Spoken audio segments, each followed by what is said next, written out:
What if the reason you haven't achieved what you want is not because you're not good enough, but because you're aiming without direction? Too many men spend their lives chasing things they don't understand. Success, respect, freedom. But when they get there, they still feel empty. Why? Because most desires are born from pressure, not clarity, from comparison, not purpose. The Stoics understood this centuries ago. They knew that desire without direction is like wind without a sail. It moves, but nowhere meaningful. This video isn't about wishful thinking or temporary motivation. It's a roadmap rooted in Stoic philosophy, driven by daily Stoic discipline, and focused on becoming the magnet for what you desire. If you've ever felt stuck, distracted, or like life is passing while you're still waiting, you're not alone. Many of us have confused movement with progress. But today, that ends. You'll learn 9 powerful Stoic secrets that don't just inspire, they challenge. They rewire how you think, how you act, and most importantly, how you live. From turning pain into power to reclaiming your inner peace, this is the shift you've been looking for. So pause the noise, step into your strength. And if this message already speaks to something inside you, like this video, subscribe to the channel and stay with me until the very last moment. Because this could be the turning point your future self will thank you for. 1. Desire with direction, not with anxiety. Wanting more isn't the problem. Not knowing what you truly want is. Most people walk through life pulled by noise, social expectations, trends, fear of missing out. They chase success because they were told it's the measure. They want recognition because they never felt seen. They run after wealth, hoping it will quiet the voice that says you're not enough. And when they finally get there, the position, the applause, the things, they're still restless. Restless because they climbed a ladder that leaned on the wrong wall. Desire, when unclear, becomes a trap. It doesn't pull you forward. It keeps you spinning. That's why anxiety thrives. Not because you want too much, but because your wants aren't yours. They've been adopted, borrowed, and shaped by comparison. You're working hard, burning out, but deep down, you don't even know if the thing you're chasing actually matters to you. A man walks into his garage after work, exhausted. He's built a decent life, house, car, family. But as he sits in silence, he feels a quiet ache. It's not depression, it's not failure, it's misalignment. He's done everything right by the book, but no one told him that chasing the wrong thing, even with discipline, leads to quiet emptiness. He wanted freedom. What he built was a cage, and it started the moment he never questioned the origin of his desires. The Stoics saw this clearly. Epictetus taught that we must examine every desire and ask, does this bring me closer to the man I'm meant to be, or drag me further from myself? It's not about having fewer goals. It's about choosing the right ones. When you desire with clarity, you don't rush, you don't compare, you move with stillness and strength. You become laser-focused, not on having more, but on becoming more. But modern culture doesn't reward inner clarity. It rewards outer noise. The man who moves in silence is often overlooked. Until one day he becomes unstoppable. Not because he wanted it all, but because he wanted the right thing and let go of the rest. The common mistake isn't wanting too much. It's wanting without pause, without asking what truly matters, without facing the uncomfortable truth that you've been running from yourself behind the mask of ambition. The man who never reflects ends up working hard for a life that doesn't feed him. And by the time he realizes it, he's deep in the forest and no longer knows why he entered in the first place. To desire like a Stoic is to stop chasing and start choosing. It's to let go of the performance and return to purpose. It's to ask yourself, if I strip away validation, status, fear, what is left that still calls me forward? That question alone, answered honestly, can save decades. You don't need to renounce goals, you need to refine them. You don't need more desire, you need fewer distractions, because clarity is power. And the man who knows what he's truly here to do, that man is unshakable. Sit in silence for 5 minutes, no screen, no music. Just breathe and ask yourself one thing. What do I desire, and is it mine? The answer may not come today, but if you return to that space daily, it will rise from within, not from the world. And once you know it, protect it like your life depends on it, because in a way, it does. 2. Act today like you already are who you want to be. Waiting weakens you. It convinces you that you're not ready, that you're missing something, that one day, someday, right version of you will finally show up and do what needs to be done. That lie has stolen years from good men. Because the truth is this: you don't become the man you want to be by waiting. You become him by acting as if you already are. Many people live in a loop, postponing discipline, courage, and presence because they believe it belongs to another season of life. They think confidence comes after success, that purpose comes after achievement. But confidence is built when you act without it. Purpose arrives when you stop looking for it and start living with intention now. No one hands you a certificate saying you're ready. Life waits for no one. It only responds to movement. In a quiet suburb, a man walks into his home after another long day. His job pays well but drains him. His family loves him, but he hasn't been truly present. He tells himself, once I get that promotion, I'll finally feel like a leader. Once I get in shape, I'll start showing up with confidence. But months pass, then years. The future self he imagined never comes, because the man never gave him permission to exist today. Stoicism doesn't believe in becoming, it believes in embodying. Marcus Aurelius wrote not to imagine himself as emperor, but to remind himself how to carry that role now. Action is not the result of identity, it is the generator of it. When you walk with the posture of the man you respect, speak with his tone, and follow his structure, you are no longer pretending. You are reprogramming. You are stepping into alignment with your future by acting in truth today. Most people think they need to wait to feel ready, but feelings are unreliable. They follow behavior. The Stoics never trusted emotions to lead the way. They trusted principles. When you act in alignment with what you value, regardless of mood, you're training your nervous system to adapt, to strengthen, to believe. That's why you begin small, but with commitment. Wake up earlier, even if you're tired. Speak less, but with weight. Walk into the room with stillness. Build your word into a law you don't break. Because repetition is how you reshape the man you've been becoming in silence. The common error is confusing the future self with the present excuse. Once I'm respected, I'll act with confidence. But respect doesn't come to those who wait. It's drawn to those who move with integrity when no one's watching. Once I succeed, I'll be disciplined. But success isn't an arrival. It's the reward of invisible habits stacked daily. Epictetus said, "First say to yourself what you would be, and then do what you have to do. Not later, not tomorrow. Now." Because every delay feeds doubt, but every action, no matter how small, strengthens the link between who you are and who you are becoming. You want to transform? Then you must behave like the version of yourself who has already crossed the bridge. Not perfectly, not all at once, but with consistency, and without asking permission. So write down 3 traits your ideal self lives by. Maybe it's self-control, presence, or decisiveness. Then ask, what is one small behavior today that reflects each of them? And do it before the day ends. Speak less and mean more. Keep the promise you've been breaking. Make the call you've avoided. Walk like you know your steps matter, because they do. This is how it begins. Quietly, without applause, without ceremony. The world won't recognize it at first. But one day, it will have no choice, because your presence will speak before you do. 3. Don't ask. Make it happen. Waiting is a quiet form of giving up. It wears the face of patience, but underneath it, there's hesitation, fear, and an unwillingness to act. People wait for signs, for clarity, for someone to tell them it's time. And while they wait, days pass, then months, then years. They talk about what they'll do. They think about what they want. But action? That part never comes.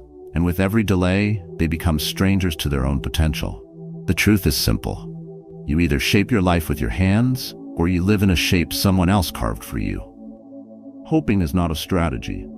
Asking for life to change without effort is like standing in a barren field and waiting for crops to grow without ever planting a seed. The Stoics knew this deeply. Marcus Aurelius never prayed for ease. He woke up each day and asked himself, what is in my control today? That question became his compass, even as an emperor. And if the most powerful man in the world refused to rely on fate, so should you. A man sits alone in his car after another frustrating meeting. His ideas were dismissed. Again, he's smart, experienced, capable, but he's waiting for someone to notice, for someone to offer him the perfect opportunity. In that silence, he scrolls through videos, motivation clips, and success stories. For a second, he feels fired up, but when he puts the phone down, nothing changes. The fire fades. Because motivation without motion burns out fast. What he needed wasn't another quote. He needed to do the one thing he's been avoiding. Send the email, make the pitch, walk into that room and say what needs to be said. Not tomorrow, today. Because the door he's hoping someone will open, it was always his to push. Many confuse inaction with reflection. They say they're thinking it through, waiting for the right moment, getting ready. But what they're really doing is hiding. Behind perfectionism, behind self-doubt, behind excuses. The Stoics weren't reckless, but they weren't paralyzed either. They understood that thought without execution is just a fantasy. Seneca wrote, "While we waste our time hesitating and postponing, life is slipping away. The only way to stop slipping is to step forward." It's not about rushing, it's about refusing to stay stuck. One phone call, one decision, one bold move. That's where transformation starts. Not in theory, but in movement. Not when it's comfortable, but when it's necessary. You don't have to build everything in a day. You just have to stop standing still. Viktor Frankl, though not a Stoic, echoed the same mindset. What is to give light must endure burning. If you want your life to change, you must be willing to burn away what's holding you back. Your fear of failure, your addiction to approval, your habit of hesitation. So ask yourself, what are you waiting for? And who are you expecting to save you from the responsibility of acting? Because the truth is, no one's coming. Not in the way you think. The only person who can start this is you. And the moment you take one imperfect step, life responds. Not with magic, but with momentum. Before this day ends, identify one action you've been avoiding. It might be small, that doesn't matter. What matters is that it breaks the cycle of stillness. Say what you've held back. Begin the project you've been silently dreaming about. Choose action over delay, motion over analysis. That shift, that one decision, can change the entire shape of your life. Not because the world bends instantly, but because you finally did. 4. Let discipline be stronger than your excuses. The alarm goes off. You feel the weight in your chest before your feet touch the floor. In that moment, a quiet war begins. One voice tells you to stay in bed. Just 5 more minutes. You've earned it. You're tired. Another voice tells you to rise, not because you want to, but because you said you would. The battle is old. The excuses are familiar, but what you choose in that silence shapes who you become when the world is watching. Discipline isn't loud. It doesn't post itself online or beg for attention. It moves in silence, builds in repetition, and earns its strength through resistance. Most people confuse motivation with movement. They wait to feel ready before they act. But Stoics didn't trust feelings. They trusted action. Discipline, for them, wasn't about grinding endlessly. It was about honoring your word, especially when no one else sees. When Marcus Aurelius sat down each morning to reflect and prepare, he didn't do it because he felt like it. He did it because that's what it meant to lead, starting from within. Imagine a man who has promised himself that he'll change his life. He wants to lose weight, write the book, launch the business. But days pass and nothing happens. He blames the job, the stress, the lack of time. Yet every night he scrolls through his phone, lost in other people's lives, avoiding the truth in his own. The issue isn't knowledge. He knows what to do. The issue is permission. He keeps giving his excuses instead of to his future. Discipline is giving yourself the power to follow through, no matter how small the step. It's choosing to stay late and finish the work.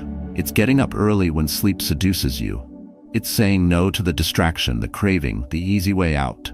Discipline doesn't shout, it simply wins. Over time, over temptation, over the version of you that prefers comfort over growth. The common mistake is thinking discipline requires massive effort, but it only requires consistency. You don't need to climb the mountain today. You just need to keep walking, especially when it's uphill. The first day is easy. The third day is harder. By day 10, your mind will craft 1,000 reasons to quit. That's the moment where most men fall. Not because they can't, but because they forget why they started. Seneca wrote, No man is more unhappy than he who never faces adversity, for he is not permitted to prove himself. Adversity, discomfort, even boredom, these are weights, and discipline is your ability to lift them. Every time you act despite how you feel, you build strength that cannot be bought or borrowed. That kind of power doesn't just change habits, it rewires your mind. You stop seeking the easy. You start respecting effort. Practical strength begins with one change. Stop negotiating with yourself. If you say you'll train at 6 a.m., train. If you say you'll write 500 words, write. Not because you feel inspired, but because you said you would. And your word must mean something to you. Otherwise, no one else will believe it either. Write down one thing you've promised yourself this month. Something you've been postponing, excusing, and reshaping to fit your mood. Then remove the condition. Don't tie it to how tired you are, how busy you are, or how the day goes. Tie it to your identity. Do it because you don't break your word. And in that simple, silent decision, you reclaim something most men lose: self-respect. Because a man who obeys his excuses lives in delay, but a man who obeys his discipline lives in alignment and eventually in mastery. 5. Visualize, but stay grounded. Dreaming is easy, building isn't. Most men get stuck in the space between. They see the life they want in their mind, the business, the freedom, the strength, the clarity. They play the images like a movie again and again, hoping the repetition alone will shape reality. But visualization without action becomes fantasy. It's mental comfort disguised as progress. The mind loves the future. It paints beautiful pictures. A life with purpose, a version of you that's powerful and respected. But Stoicism reminds us, purpose doesn't live in your head. It's revealed in what you do. Epictetus said, "First, say to yourself what you would be, and then do what you have to do." The key word is do, not think. Do not plan endlessly. Do. A man sits at his desk, his journal is filled with goals, he's watched the videos, attended the webinars, and written out affirmations. He even visualizes every morning, eyes closed, jaw tight with intensity. But days pass and nothing outside him changes. His mind is busy, but his feet never move. What he doesn't see is that dreaming without grounding builds nothing. It just postpones reality. The Stoics used visualization, but not for comfort. They used it to prepare. Marcus Aurelius wrote about hardship in advance, not to fear it, but to train for it. He visualized the worst so he could meet it with calm. That's the power of grounded thought. You see clearly, then you act decisively. Modern self-help often tells you to dream big, but dreaming isn't dangerous. Escaping into the dream is. You start to confuse vision with progress. You start to feel accomplished just because you've imagined success. Meanwhile, life is moving, and you're not. The man who wins isn't the one with the clearest picture. It's the one who's willing to take the first imperfect step, right now. To visualize like a Stoic means anchoring your dreams in daily movement. It means using imagination as a compass, not a hiding place. You want to build a business? Good. What did you build today? You want peace of mind? Strong. How many minutes did you protect your inner silence this morning? You want strength and presence? Then how did you carry your body today? In posture, in pace, in breath. The mistake isn't dreaming too much. It's separating dreaming from doing. Stoics closed that gap by narrowing their focus to what they controlled. They knew that a goal too distant is fuel for delay. But a goal broken into a daily discipline becomes inevitable. No rush, no fantasy, just repetition. So define what you want, see it clearly, then strip away everything that doesn't help you get there. Make the image in your mind compete with the action in your calendar. Give your day a shape that resembles your dream, not in size, but in spirit. 5 minutes of focused effort beats 5 hours of daydreaming. A single move, made in quiet alignment, changes more than 100 wishes ever could. You don't need to wait until everything's figured out. You need to move with what you have, from where you are. The mind will want perfection. Ignore it. Begin anyway. Speak the idea aloud. Write the first line. Make the call. Send the offer. Build, even if it's rough. And when you lay your head down tonight, don't just ask, did I dream of a better life? Ask something stronger. Did I live one brick of it today? Real vision isn't proven by how clearly you see the future. It's proven by how deeply you show up in the present. 6. Release the result, not the effort. Outcomes are seductive. They make you believe that the reward justifies everything, that if the result isn't perfect, then the effort wasn't worth it. This thinking poisons discipline. It hijacks peace of mind. It turns every attempt into a test and every failure into a verdict. But the Stoics warned us, the moment you attach your worth to outcomes, you surrender your freedom. You can control the effort, never the result. And that's where your power lies. Most people live backwards. They act only when they believe the result is guaranteed. They avoid effort unless the finish line is clear. But real transformation begins when you act even while knowing the outcome might not arrive. You move not for the applause, but because it's right. A man sits outside his office after a job interview. He prepared for weeks. He dressed well, spoke with confidence, and answered everything. But he doesn't get the offer. His mind spirals. Maybe I wasn't good enough. Maybe I'll never make it. What he doesn't realize is that he just proved strength, clarity, and consistency. He showed up fully, and that matters more than any external reward. Stoic philosophy teaches us that virtue is found in the act itself, not in how the world reacts to it. Epictetus said, "Make the best use of what is in your power, take the rest as it happens." This is the core of emotional discipline. You give your all, then let go. Not out of apathy, but out of trust. You don't abandon care, you abandon control. In modern life, people are addicted to feedback, likes, responses, approval. But that addiction robs you of inner peace. You do something meaningful, but if no one sees it, you question its value.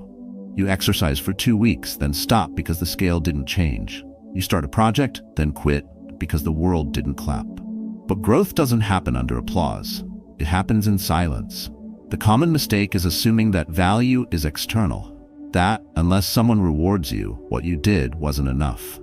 But if you only give your best when success is guaranteed, then you'll rarely give your best.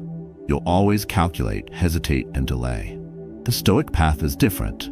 You give without attachment. You serve your principles, not your pride. This mindset isn't about lowering standards. It's about elevating consistency. When you release the result, you protect your energy. You stop overthinking. You stop needing things to happen a certain way. And paradoxically, this makes you more effective. A calm man performs better than an anxious one. A detached mind sees clearly than a desperate one. The more you release control, the more control you gain. So, how do you live this? Start by naming one area where you're holding too tightly. A goal, a deadline, a person's reaction. Write it down. Then shift your attention to what's in your hands today. Instead of obsessing over the outcome, show up with presence. Instead of chasing certainty, master preparation. Instead of needing a result, become the kind of man who doesn't flinch without it. When you measure yourself, don't ask if it worked. Ask if you worked.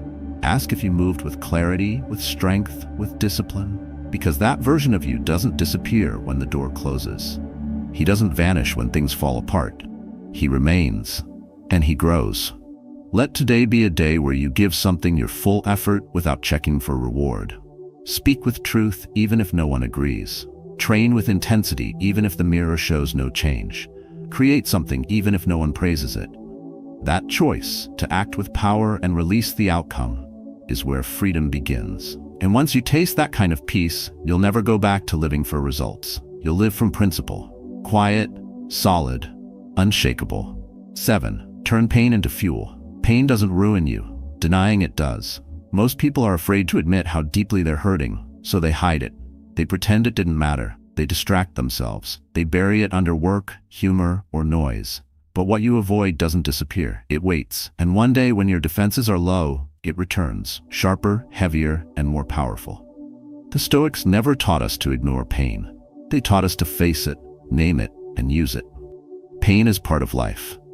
Loss, betrayal, rejection, no one escapes. But only a few transform it.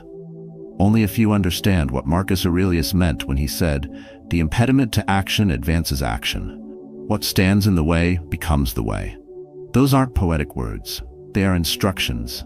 You don't just survive pain, you alchemize it. You let it break what no longer serves you. You let it forge what you were meant to become. A man sits on the edge of his bed after a relationship ends. She was everything to him, or so he thought. Now the house feels empty, the silence deafening. He replays every moment, every word, every mistake. His instinct is to numb it, turn on a screen, pick up a drink, distract himself with work. But another voice inside whispers something different. Feel it.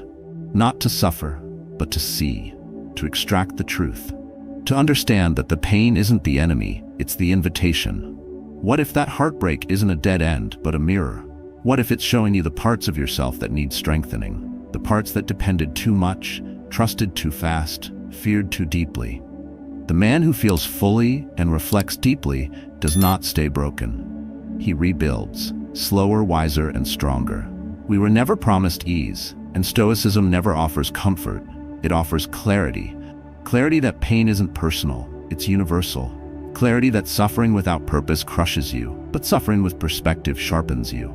Epictetus, who was born into slavery and walked with a crippled leg, never saw himself as a victim. He saw adversity as training. Every trial refined his character. Every wound became a source of wisdom. The common error is to see pain as failure, to assume that if something hurts, it must have been wrong. But discomfort is not a signal to retreat. It's a signal to pay attention. Most growth begins in the places you resist, and every meaningful transformation starts with a fracture, a break in what you thought was certain. The sooner you accept that, the sooner you begin to rise. The question is not, why did this happen to me? But what can I build with this? You take the betrayal and learn how to trust yourself. You take the loss and learn how to appreciate presence. You take the silence and learn how to listen inward. Pain becomes power when it's processed, not repressed, when you move through it instead of around it. So the next time life hits hard, don't run. Don't shrink. Sit with it. Write it out. Walk through it. Let it strip the illusion and show you what matters. Let it humble your ego but lift your character. Let it teach you what no comfort ever could. Because once you've faced your worst day and chosen to stand anyway, you become dangerous in the best way. Not reckless, but unbreakable. Take 10 quiet minutes today. No phone, no input. Just you, your breath, and the pain you've been avoiding. Ask it, what are you here to teach me? And when the answer comes, don't rush away. Stay. Let it settle in. Then move. Not in rage, not in fear, but with quiet resolve. Because your deepest wound might just be the birthplace of your strongest self. 8. Protect your peace like a temple. Not everything deserves your reaction. Not every noise requires your attention. The man who learns this early walks through life with an edge that few can match. Not through aggression, but through quiet control. While most people react to every opinion, every insult, every twist in the day, the Stoic moves with stillness. He doesn't speak to prove, doesn't rush to fix, doesn't explain when silence is stronger. Because peace, once earned, becomes more valuable than pride. Peace isn't passive, it's disciplined.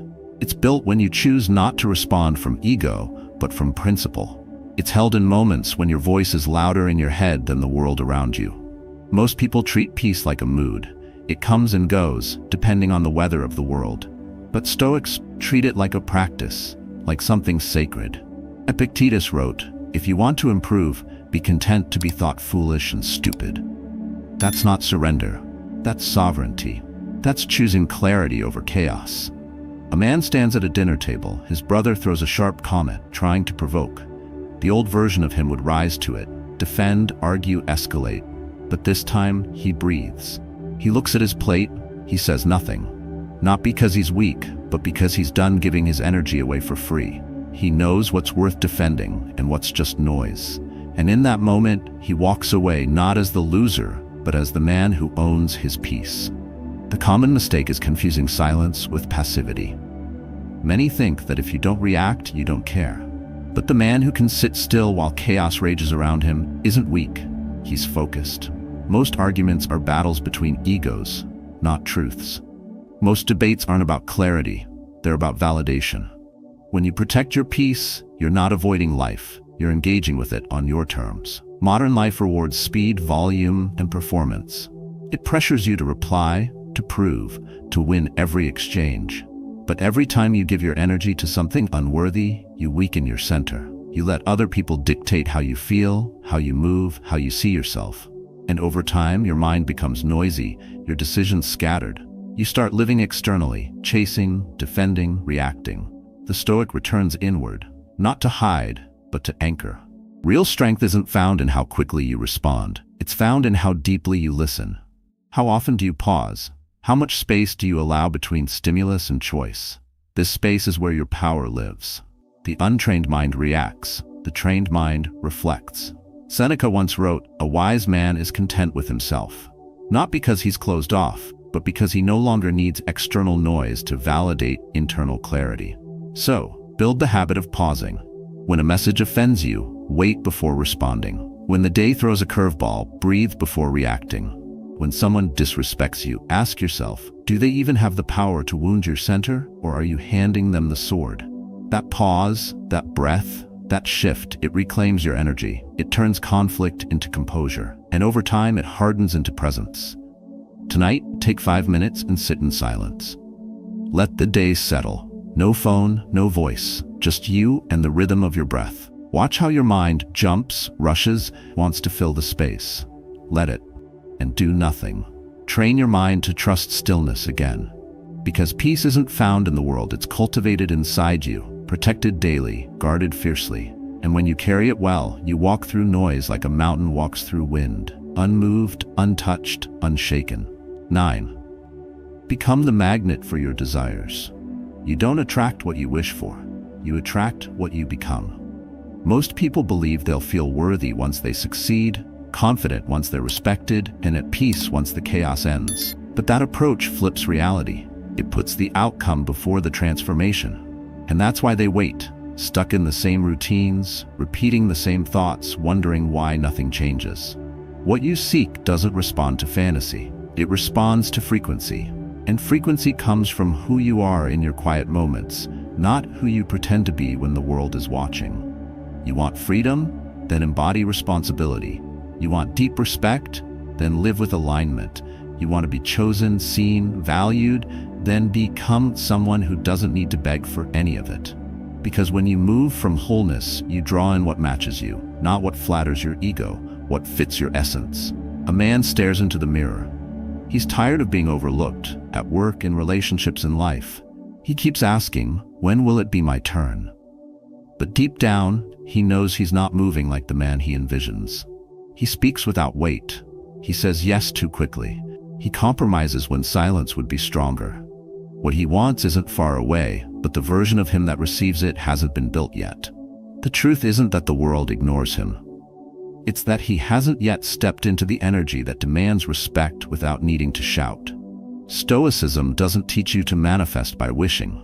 It teaches you to align your life so precisely with your values that the unnecessary falls away. Marcus Aurelius never chased praise. He chased the principle. And in doing so, he became the kind of man whose presence carried more weight than 10 speeches. That's magnetism. Not from charm, but from congruence. Not from appearance, but from coherence between thought, word, and action. The common mistake is waiting for external proof before acting like someone who already deserves it. You delay stepping up because you're waiting for permission. From people, from success, from timing. But confidence doesn't come from what you've earned. It comes from how you carry yourself when you've earned nothing yet. The man who moves like he already owns his path doesn't need approval. He creates it with every choice. If your energy is filled with doubt, need, fear, no matter how badly you want something, it won't stick. The universe, like people, responds to clarity, not desperation.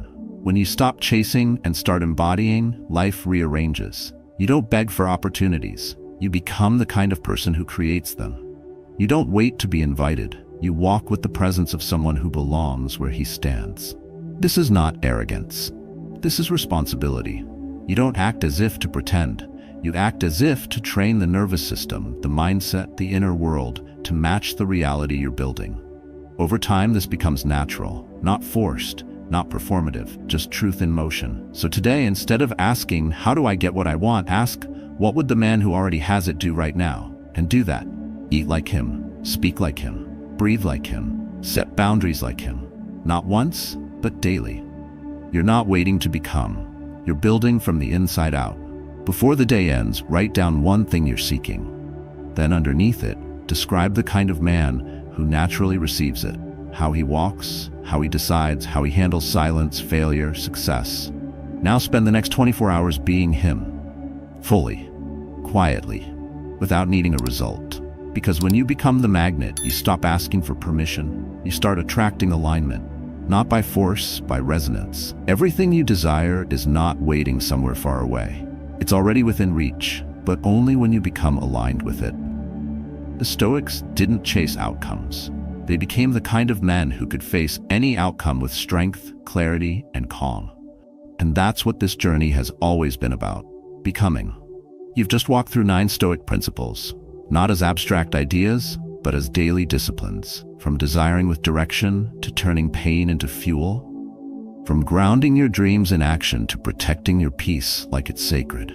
None of these are quick fixes. They are lifelong practices. And each one, if done consistently, brings you closer to the man you were meant to be. The truth is, change doesn't begin in some future version of your life. It begins when you stop negotiating with yourself. When you train your mind like a Stoic, act with quiet strength, and stop waiting for the world to catch up. Whether it's building self-discipline, refining your mindset, or simply reclaiming your emotional clarity, the power lies in small, repeated action. So take one idea from today, just one. Make it part of your rhythm. Write it down. Live it for the next 7 days. See how it shifts your focus, your energy, your decisions. Because you don't become powerful by chance. You become powerful by training. And if any part of this spoke to something inside you, share your story in the comments. Your experience might be exactly what someone else needs to hear. The Stoic path is not about perfection. It's about mastery. Practiced quietly, carried daily, and revealed not in what you say, but in who you become.